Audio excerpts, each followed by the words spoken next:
Assalamualaikum warahmatullahi wabarakatuh. Selamat bertemu kembali saudara di awal pekan kali ini, Senin tentunya. Dan saya kembali menyapa Anda dalam program acara talk show yang mana menghadirkan dari teman-teman Fakultas Agama Islam Universitas Muhammadiyah Parepare dalam program acara Lentera Ilmu, yang mana hari ini kita akan mengupas tentang tafsir dakwah. Hadir di studio bersama kita ucapkan selamat datang kembali ada Bapak Amiruddin Nur SSMPDI, yang mana beliau merupakan Ketua Prodi Dakwah dan Penyuluhan Fakultas Agama Islam Universitas Muhammadiyah Parepare. Assalamualaikum Pak Ustadz. Waalaikumsalam warahmatullahi wabarakatuh. Baik, ini untuk mengefisienkan waktu langsung saja kita bahas ya tentang tafsir dan dakwah. Silakan. Ya, baik. Bismillahirrahmanirrahim. Assalamualaikum warahmatullahi wabarakatuh. Waalaikumsalam warahmatullahi wabarakatuh. Alhamdulillahilladzi an'amana alaina bi ni'matil iman wal islam. Asyhadu an la ilaha illallah wa asyhadu anna Muhammadan abduhu wa rasuluh al-mab'uts rahmatan lil alamin. Wa qala Allah subhanahu wa ta'ala fil kitabil karim, a'udzu billahi minasyaitonir rajim. Bismillahirrahmanirrahim. Wal takun minkum ummatun yad'una ilal khair wa ya'muruna bil ma'ruf wa yanhauna 'anil munkar wa ulaika humul muflihun. Qala Rasulullah sallallahu alaihi wasallam, man ra'a minkum munkaran falyughayyir bi yadihi fa in lam yastati fa bil lisani fa in lam yastati fa bi qalbi wa dzalika dha'aful iman. Pertama, mari kita bersyukur kepada Allah Subhanahu wa taala. Salawat serta salam atas junjungan Nabiullah Muhammad sallallahu alaihi wasallam sebagai suri toladan, sebagai panutan kita di dunia ini hingga di hadapan Allah Subhanahu wa taala. Itulah kehebatan Rasulullah, karena selain beliau menjadi panutan dan kemudian selain beliau menjadi suri toladan di tengah-tengah seluruh umat Islam, tapi beliau juga bagi yang konsisten dan istiqamah menjadikan beliau sebagai panutan di hadapan Allah, juga dia akan bertanggung jawab terhadap seluruh umatnya yang mengikutinya. Itulah hebatnya Rasulullah SAW. Yang paling pertama adalah pemirsa sekalian yang saya muliakan dan saya berbahagia, saya ingin mengajak kepada kita semua pemirsa yang mendengar atau yang menonton untuk kita bersama-sama mengirimkan Al-Fatihah buat bangsa kita, terkhusus untuk Sulawesi Selatan yang kita cintai ini, terkhusus kota Parepare. Semoga, karena diyakini bahwa ternyata Al-Fatihah itu ketika dibaca oleh 40 orang secara bersamaan, itu akan mendatangkan berkah bagi tempat tersebut luar biasa. Olehnya, mari kita kirim Al-Fatihah. Al-Fatihah. A'udzubillahi minasyaitonir rajim. Alhamdulillahirabbil alamin. Iyyaka na'budu wa iyyaka nasta'in. Amin amin amin ya rabbal alamin. Dengan maksud insyaallah ketika Al-Fatihah yang dibaca, kemudian berkah Allah turun kepada kota kita di kota Parepare ini. Semoga virus COVID-19 Tuhan segera hinggap dari kota kita, insyaallah segera pergi. Karena ini yang betul-betul meresahkan pendidikan di mana-mana, masyarakat kesan tidak terkendali oleh karena virus ini. Baik, saya akan masuk kepada materi. Pemirsa yang sangat berbahagia, bahwa dilihat dari isi kandungan kemudian atau orientasi pembahasan para pakar tafsir, sengaja atau tidak sengaja memilah-milah isi kandungan Al-Quran ke dalam beberapa kelompok ayat. Ada kelompok ayat akidah dalam kata lain adalah aqaid, untuk ayat-ayat yang berkenaan dengan soal teologi kalam, dan ada pula yang kelompok ayat kasus atau ayat-ayat kisah yang bertalian dengan kisah atau sejarah. Demikian pula dengan kelompok ayat kauniyah atau ayat al-kauniyah, untuk ayat-ayat yang berdimensi ilmu-ilmu kealaman atau skin, dan kelompok ayat akhlak. Jadi kalau ditanya siapa yang mengelompokkan ini, yaitulah karena Allah juga telah mengelompok-kelompokkan ayat dalam Al-Quran. Makanya dikatakan adalah ada ayat Al-Baqarah atau sapi betina, kemudian mengelompokkan juga kelompok ada ayat-ayat tentang Nabi, kenabian, dan ada tentang sahabat-sahabat Nabi, jadi ada semua dalam Al-Quran. Dan ayat tentang perekonomian juga terkelompok di dalam Al-Quranul Karim. Itulah hebatnya kalam Allah Subhanahu wa taala. Makanya ketika kita membacanya, maka itu secara tidak langsung dikatakan bahwa kita telah berdialog dengan Allah Subhanahu wa taala. Subhanallah. Kemudian istilah ayat dakwah terdiri dari dua kata di dalam Al-Quran. Istilah ayat dakwah terdiri dari dua kata, yaitu ayati dan dakwah. Ayati adalah jamak dari kata ayat. yang secara harfiah berarti tanda. Terkadang juga digunakan untuk arti pengajaran atau urusan. Akan tetapi yang dimaksudnya dengan ayat di dalam konteks penelitian ini adalah sekelompok ayat Al-Quran, yaitu bagian-bagian tertentu dari Al-Quran yang tersusun atas satu atau beberapa jumlah kalimat yang menunjukkan adanya sesuatu urusan atau pengajaran yang sangat penting. Adapun kata dakwah secara etimologi berasal dari bahasa Arab, yaitu da'a, yada'u, da'ani, yaitu atau yang berarti menyeru, memanggil, mengajak atau menjamu, mendoa atau memohon. Ya, yang terpenting adalah unsurnya adalah kebaikan, mengajak, menyelamatkan. Maka saya menyimpulkan ada tiga rumusan masalah yang saya ingin paparkan. Yang pertama adalah mengapa kita harus berdakwah. Kemudian yang kedua, bagaimana urusan dakwah di zaman Nabi. Dan kemudian yang ketiga, betulkah dakwah ini adalah perintah Allah langsung kepada Rasulullah SAW? Betulkah dakwah ini adalah perintah Allah langsung kepada Rasulullah SAW? Makanya dalam pembahasan kami ini, untuk mengetahui lebih detail lagi makna-makna tersebut dapat ditemukan dalam berbagai ayat di dalam Al-Quran, seperti dalam surat Yunus, ada juga pada surat Al-Imran, kemudian ada juga pada surat An-Nahl. Ya, salah satunya adalah pada surat Yunus, A'udzubillahi minasyaitonirrajim, wallahu yad'u ilallahi ila daris salam wa yahdi man yasha ila siratim mustaqim. Hadirin sekalian dimuliakan Allah, artinya adalah dan Allah menyuruh manusia ke Darussalam, yaitu surga. Jadi bayangkan, Allah langsung memang yang memerintahkan secara langsung dalam Al-Quran agar manusia itu memilih surga atau jalan yang terbaik, dan memberikan petunjuk kepada orang-orang yang dia kehendaki ke jalan yang lurus. Adalah yang diberikan petunjuk dan mendapatkan bumi surga itu adalah orang-orang yang dikehendaki Allah Subhanahu wa taala. Luar biasa. Ya, jadi berharap, berusaha, bekerja keras, siang dan malam kita berdoa kepada Allah, semoga kita bisa mendapatkan ridha Allah Subhanahu wa taala agar mendapatkan bumi yang namanya surga atau Darussalam. Kemudian yang kedua, dalam ayat yang lain juga Allah berfirman, A'udzubillahi minasyaitonirrajim, "Waltakum minkum ummatun yad'una ilal khair wa ya'muruna bil ma'ruf wa yanhauna 'anil munkar wa ulaika humul muflihun." Itu pada surat Al-Baqarah. Yang artinya, dan hendaklah di antara kamu ada segolongan orang yang menyeru kepada kebajikan, menyeru atau berbuat yang ma'ruf dan mencegah dari yang mungkar, dan mereka itulah orang-orang yang beruntung. Quran surat Al-Imran ayat 104. Pada ayat yang lain, ayat yang ketiga, agar lebih sempurna, Allah berfirman, "Ud'u ila sabili rabbika bil hikmati wal mau'izatil hasanah wajadilhum billati hiya ahsan inna rabbaka huwa a'lamu biman dhalla an sabili wa huwa a'lamu bil muhtadin." Yang artinya, serulah manusia kepada jalan Tuhanmu dengan hikmah dan pengajaran yang baik, dan berdebatlah dengan mereka dengan cara yang baik pula. Sesungguhnya Tuhanmu dialah yang lebih mengetahui siapa yang sesat dari jalannya, dan dialah yang lebih mengetahui siapa yang mendapat petunjuk. Luar biasa. Itu pada surat An-Nahl ayat 125. Kemudian untuk mengetahui lebih dekat bentuk-bentuk istilah semakna dakwah dalam Al-Quran, maka akan dijelaskan sebagai berikut, yaitu pada kalimat tabligh. Nomor 1 ya tabligh, bahwa setiap rasul berkewajiban menyampaikan kebenaran risalah yang dibawa kepada umatnya. Tugas dan kewajiban menyampaikan kebenaran itu disebut dengan tabligh. Bahasanya adalah tabligh secara harfiah. Kata tabligh untuk bentuk masdar dari kata balagha berarti ishal, atau menyampaikan sesuatu kepada pihak lain. Balagha dapat pula berarti sesuatu atau materi atau pesan yang disampaikan oleh juru penerang, mubalik. Jadi mubalik boleh sekarang itu penerang. Maka sebaiknya siapa saja yang menyampaikan kebenaran, kebaikan, dan mengajak kita kepada kebaikan, maka dengarkan. Karena itu adalah penyampaian langsung dari Allah Subhanahu wa taala, perpanjangan tangan Allah Subhanahu wa taala kalau dia menyampaikan. Itu. Makanya diserukan kepada juga semua dosen-dosen itu di mana saya di perguruan tinggi, apalagi dosen agama, agar paling pertama di saat menyampaikan pengajaran perkuliahan adalah menyampaikan pesan-pesan kebaikan dulu kepada mahasiswa.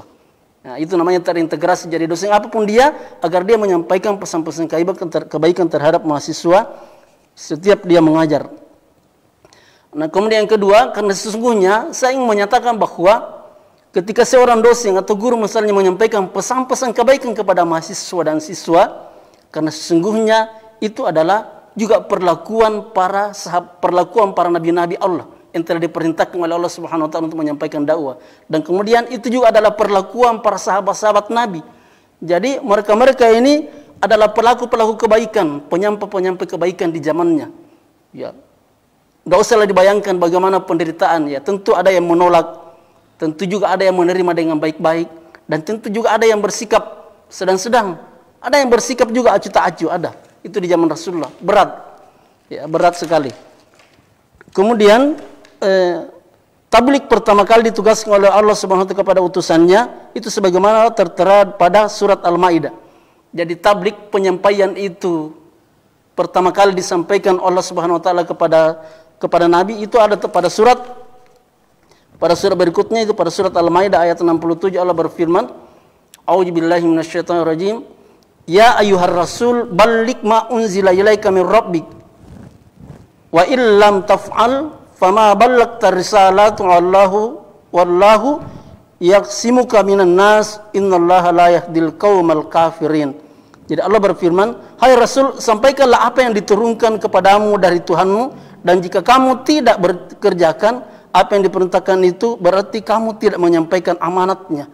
Allah memelihara kamu dari gangguan manusia. Sesungguhnya Allah tidak memberi petunjuk kepada orang-orang yang kafir. Subhanallah. Sampai Allah mengidentikan di dalam pesan ini, dalam ayat ini, Allah mengidentikan bahwa siapa saja yang tidak mau menyerukan kebaikan atau tidak mau mengajak kepada kebaikan orang-orang di sekitarnya, diserukan bahwa ya sesungguhnya yang demikian itu hanya orang-orang kafir. Ya Allah ya Rabbi, na'udzubillah. Mudah-mudahan kita tidak termasuk dalamnya orang-orang yang menentang agama Allah. Dan begitu juga sebaliknya, ketika hasanah kebaikan ini, ketika para mubalikin menyampaikan pesan-pesan aman Allah tadi ini, lalu juga ada yang menolak dan menantang, bahkan ya ada yang mengkafir daripada penyampaian tadi, maksudnya juga digolongkan adalah orang-orang yang menyimpang. Adalah orang-orang yang menyimpang daripada kebenaran. Semoga kita tidak demikian. Silakan Bu kalau ada. Baik, ini penting sekali sebenarnya ketika kita membaca Al-Quran. Karena kan sekarang seperti ini Pak Ustadz, banyak anak-anak kita, kita sebenarnya patut bersyukur dan mengapresiasi banyaknya sekolah-sekolah yang dibuka, yang mana konsentrasinya memang itu 80% itu muatan keagamaan. Salah satunya adalah Hafiz Quran seperti itu. Quran. Dan sekarang itu maksud saya begini, saya sederhanakan pertanyaannya begini. Dulu saya sering sekali dapat masukan daripada orang tua, terutama alim ulama, bahwa memang seperti itulah harusnya, bahwa kita membaca Al-Quran, tahu juga artinya dan maknanya. Sebaiknya. Nah, sekarang kan banyak anak-anak, termasuk anak saya sebenarnya, hafal Quran, hafal murojahnya bagus, tartilnya juga bagus, tapi kadang-kadang artinya apa, Dek? Nggak tahu. Nah, itu yang baca terus. Anak saya mengalami itu sendiri. Waduh, padahal sebenarnya seharusnya tahu baca Qurannya, kemudian tahu artinya dan juga maknanya. Nah, bagaimana Pak Ustadz menyikapi itu? Jangankan itu Bu ya, bahkan para ulama sepakat dan mengancam bahkan siapa saja bahkan yang mendirikan sholat kemudian juga tidak tahu dan tidak paham bacaan-bacaan apa yang dia baca dalam sholat itu, sesungguhnya tertolak. Sesungguhnya sholatnya tidak diterima. Ya, jadi paling banter ya kita tahu artinya daripada ayat yang kita baca, membaca Al-Fatihah dan surat selanjutnya, kemudian ruku dan sujud, minimal ditahu apa yang kita baca dalam ruku dan sujud sehingga kita bisa khusyuk, sehingga kita bisa di saat melaksanakan tadi. Tetapi juga menjadi tantangan berat, menjadi persoalan berat ketika seseorang dituntut untuk mengetahui seluruh apa yang dibaca dalam Al-Quran. Kemudian setiap kita membaca harus tahu maknanya, setiap membaca harus tahu maknanya. Itu berat, karena harus disekolahkan khusus di pesantren, kemudian harus dipelajari khusus. Sementara waktu kita ini sangat-sangat terbatas kadang-kadang dalam berinteraksi itu langsung terjemahnya. Makanya banyak orang-orang itu sekarang itu dia mengaji langsung Quran yang ada terjemahannya, katanya itu lebih baik. Minimal sambil mengaji dia tahu ada artinya. Itu ada bekasnya dibandingkan tidak sama sekali cuma membaca saja. Nah, terkait tentang tadi itu di saat kita mengaji kemudian anak-anak kita ditanya enggak artinya, ya enggak usah langsung diponis bahwa kamu bodoh, jangan. Karena memang pelan-pelan dulu mungkin harus diantar dulu mereka agar minimal mereka dulu mau menghafal, mereka dulu mau membaca, mereka dulu bersemangat untuk mentelaah Al-Quran dan berinteraksi dengan Al-Quran. Persoalan artinya ya nanti diantar khusus dia membaca atau mencari artinya pada Al-Quran. Makanya Ibnu Katsir menjelaskan tentang ayat tadi bahwa Allah berbicara langsung kepada utusannya yaitu Nabi Muhammad SAW dengan menyebutkan kedudukannya sebagai seorang rasul. Itu namanya sumpah Allah. Kemudian Allah memerintahkan kepada Nabi untuk menyampaikan semua yang diperintahkan Allah. Lalu Allah mengatakan, wahai Nabi, persoalan mereka paham atau tidak paham itu bukan urusanmu. Persoalan mereka diterima atau tidak diterima amalan mereka itu bukan urusanmu, tapi urusan saya lah yang menerima daripada amalan mereka. Jadi itu persoalan sangat spesifik tentang diterima atau tidaknya sholat kita, katanya kembalikan kepada Allah Subhanahu wa taala. Bahkan persoalan kematian atau persoalan ruh itu bukan urusan Nabi, tapi itu adalah urusan Allah langsung. Itu yang menerimanya, berhak menerimanya. Subhanallah. Makanya ada pernyataan Rasulullah SAW dalam beberapa hadisnya itu yang artinya bahwa seluruh amalan-amalan misalnya sholat, kemudian misalnya haji dan amalan-amalan lain itu adalah itu langsung sedekahnya kepada Allah Subhanahu wa taala. Tapi persoalan sedekah, persoalan amal jariah tadi itu yang baik-baik itu yang dilakukan oleh tiap-tiap person pribadi adalah kembali kepada dirinya sendiri. Jadi pahalanya kembali kepada banyak-banyak bersedekah juga. Ya, utamanya dalam hal ilmu, kita banyak-banyak mensedekahkan. Kemudian yang kedua adalah tadi masalah tabligh, sekarang masalah amar ma'ruf dan nahi mungkar. Bagaimana sih pentingnya kita beramar ma'ruf nahi mungkar? Ini menjadi pertanyaan, bagaimana pentingnya? Bisa dibayangkan Bu dalam beberapa statement para ulama bahwa seandainya di bumi-bumi kita di mana kita berada tidak ada lagi amar ma'ruf dan nahi mungkar, maka tunggu kiamat akan terjadi di sisi kita itu. Kalau tidak lagi amar ma'ruf nahi mungkar. Makanya ini perlu digalakkan, disampaikan. Ya, melihat kemungkaran dalam hadis yang saya bacakan tadi adalah man ra'a minkum mungkaran falyughayyir bi yadihi. Jika kamu melihat kejahatan di mana-mana merajalela, maka minimal kalau kau tidak bisa mencegahnya dengan tanganmu, cegahlah dengan hatimu, dan kau tidak bisa mencegah dengan hatimu, maka cegahlah dengan lisanmu, dan kalau tidak bisa mencegah sebaik mungkin, maka minimal kau turut membenci. Kau benci daripada kemungkaran itu, yang penting jangan menjadi pelakunya. Itu kata Rasulullah SAW.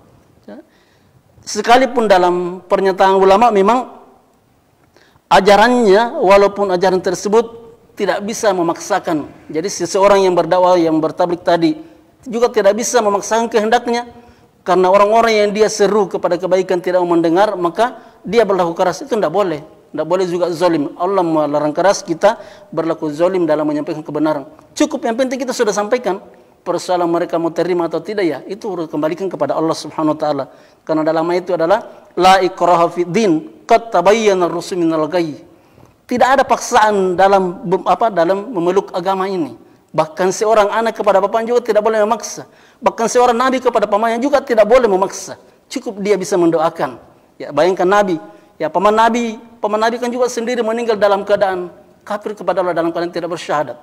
Dan beberapa paman nabi, ada Abu Lahab, ada Abu Jahal, dan ada Abu Gosok yang lain juga turut sesat di jalan Allah Subhanahu wa taala.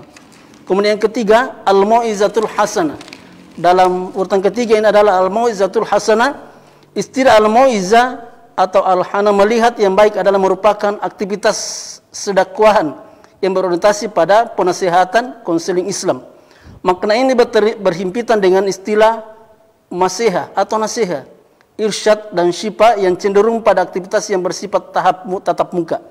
Jadi ternyata itu juga ada namanya al-mau'izatul hasanah. Kan harus misalnya kita berhadapan langsung dengan orang, maka tata krama etika kita di saat berbicara itu juga mesti lebih baik, yang baik-baik disampaikan agar minimal dia tercerahkan, termotivasi. Yang tadinya tidak sholat menjadi mau sholat bersemangat, yang tadinya tidak mengerti tentang hal sesuatu itu dia menjadi paham. Karena al-mau'izatul hasanah kita itu bisa berhadapan dengan orang-orang itu bagus, itu akhirnya dia tertarik. Kemudian yang ketiga, yang keempat adalah tabasyir dan tanzir. Dalam hadis Nabi SAW itu tentang ini adalah basyiru wa la tunaffiru. Jangan engkau takut-takuti, tapi berikanlah kabar gembira dan jangan takut-takuti. Memberi kabar gembira maksudnya adalah Islam ini kan adalah sesuatu yang sangat indah. Islam ini adalah sesuatu kabar gembira, perkembangannya dari waktu ke waktu luar biasa. Ya, di sana sini orang di Amerika di mana orang banyak memeluk agama Islam. Kabar-kabar itulah yang disampaikan bahwa Islam itu datang bukan untuk membawa kekerasan atau apalagi mau dituduh macam-macam, bukan.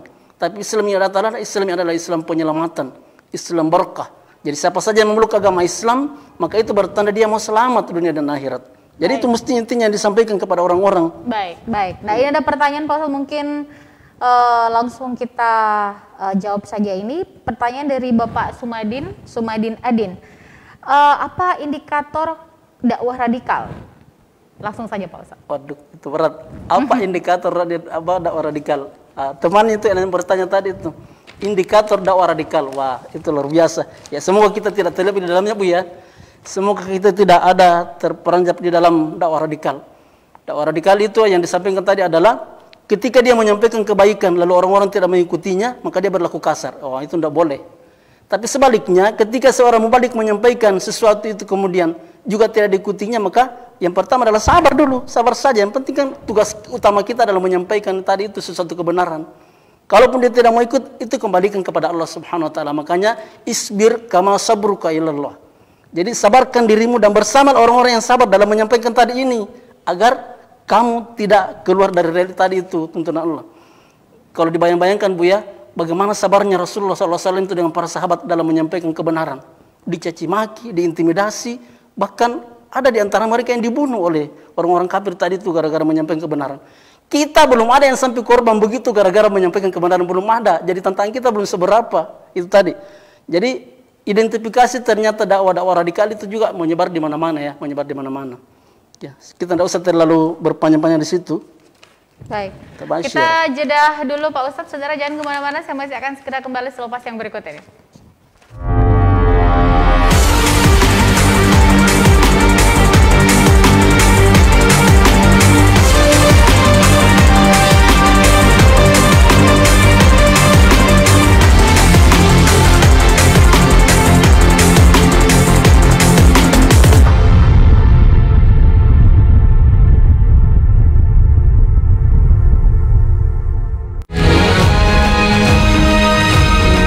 Assalamualaikum warahmatullahi wabarakatuh. Saya Harmanikam, Suradi Sugierto, saya Adrianti Sulaiman, saya Sultan Hasanah, hadir di layar televisi Anda dengan suguhan informasi yang telah dirangkum tim redaksi kami. Kita mulai news update selengkapnya.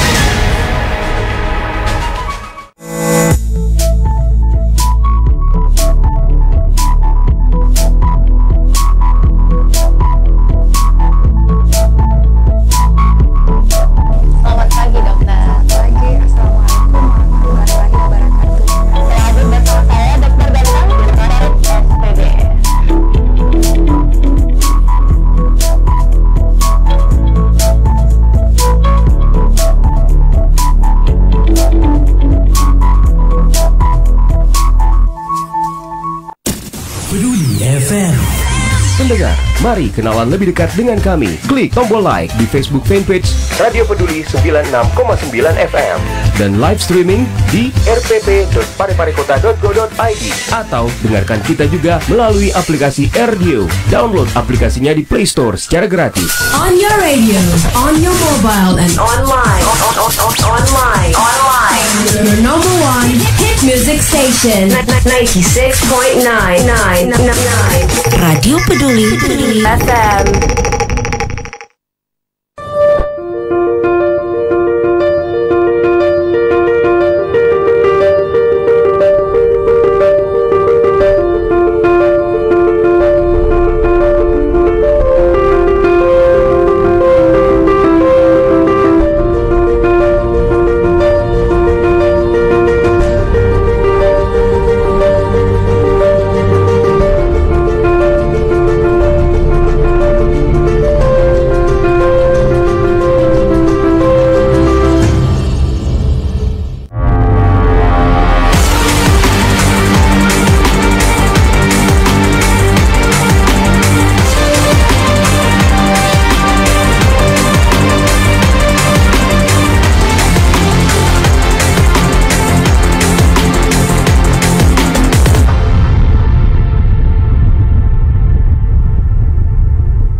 Baik, saudara pemirsa, masih bersama kami dengan program acara Lentera Ilmu bersama Fakultas Agama Islam Universitas Muhammadiyah Parepare.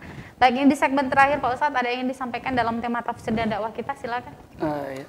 Pemirsa hadirin di mana saja berada yang saya muliakan dan saya doakan bahwa karena tugas dakwah menyeru kepada kebaikan adalah tugas Allah langsung kepada Rasulullah SAW. Kalau begitu adalah semua nabi-nabi yang diutus, semua nabi-nabi yang diutus ke bumi ini, utamanya Rasulullah SAW adalah paling pertama dan paling urgent yang dia sampaikan kepada halayak umat saat itu adalah tentang akidah dulu. Dikuatkan akidah, karena kenapa? Itu berarti kerasnya perseteruan hidup dan kehidupan saat itu. Sehingga yang paling pertama harus dibereskan ada persoalan akidah, diluruskan. Itu ya, itu kesimpulan daripada materi kami. Kemudian bahwa yang dimaksud dengan ayat-ayat dakwah ialah sekumpulan ayat di dalam Al-Quran yang berisikan ajakan, seruan, panggilan kepada segenap manusia untuk mengikuti jalan Allah, untuk mengikuti jalannya lurus, ya jalan Allah Subhanahu Wa Taala. Kemudian guna mencapai kebahagiaan dunia dan akhirat, terdapat beberapa bentuk kata atau istilah teknik yang diperkenalkan Al-Quran yang semakna dengan makna dakwah. Bentuk kata-kata semakna dakwah ini diungkapkan dengan menggunakan kata yang berbeda-beda.